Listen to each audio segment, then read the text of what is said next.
څنګه چې مسلمان ته رزق ورکوي داسې کافر ته هم ورکوي.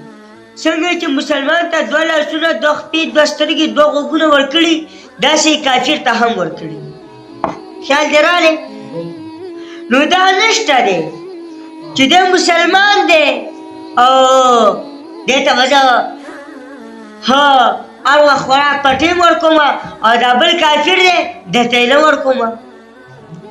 نو د رب العالمین په یو کم شل صفاتو کې د رحمان دا وسیع دی، دا هر چا لپاره دی، که مسلمان دی که کافر دی.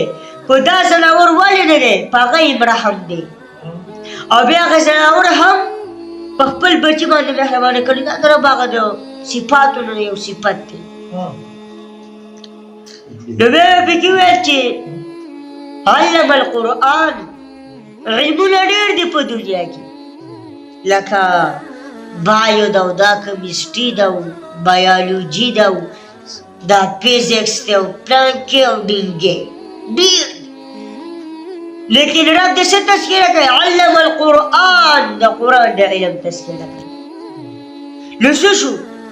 په صفاتو کې رحمان، په علمونو کې قرآن. نو بیا په تمام علمونو کې درجه کوم یو ته ورکړې ده؟ دا قرآن ته ورکړې ده. قرآن ته قرآن مسا کول ثواب دی، قرآن خپلول دا ثواب دی، قرآن کولول دا ثواب دی، د هغه ټکي په ژبه سره ویل دا ثواب دی. په یو ټکي باندې څو نه کوي؟ 10 نه کوي. چې په مازه کې وي نو یو په 100 په ولاړه او په ناسته نو یو په 50 داسې درجات په درجات.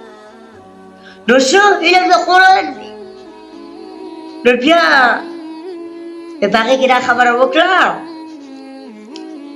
چې علم د قرآن ہے خو لیکن دا قرآن ولې نازل شوی دی؟ مقصود د دې څه و؟ آیا د دې مقصود یوازې دا چې خلک پرې تلاوت کوي؟ بس صرف ورته شپه ورځ نښتي اور دل تلاوت پہ کہی نو اصل چیز یہ ہے کہ اس قرآن کا نظام آپ نے ملک میں سکولو لیکن سکولو پوشن اصل مقصود دا قرآن دا دے ذکر چکو وسی راکم حالات تھی او کو دا تاجرات پا ہند بازی میں پیسہ لگو کو لار میں کالا کو دار چاپاگی نو داسې حال هم مخکې مو نو بیا قرآن ولې راتلو؟ فرق څه شو؟ قرآن رالې دا خو څه مزاړه حالات دي. نو قرآن مقصد دا و چې د ده کوم احکامات دي هغه نافظ شي. دا کوم انسان چې رب پیدا کړی دی د قرآن موافق زندګي تېره کړي، که دې باندې خوشحالي دی که غم راځي د قرآن موافق وي نو دې لپاره قرآن رالې کړی. نو څه دی؟ نافظ کول دي. نو دې کې بیا تفصیلا غور ته خبرې دي. نو بیا پکې درېیم آیات کې څه ذکر کړی؟ خلق الانسان، انسان باندې فخر کوي چې ما انسان پیدا کړی دی. څه وایي؟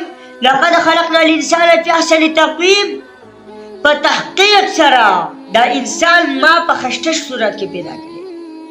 څه کوي؟ مخکې ترېنه قسمونه کوي والتین والزیتون وطور سینین.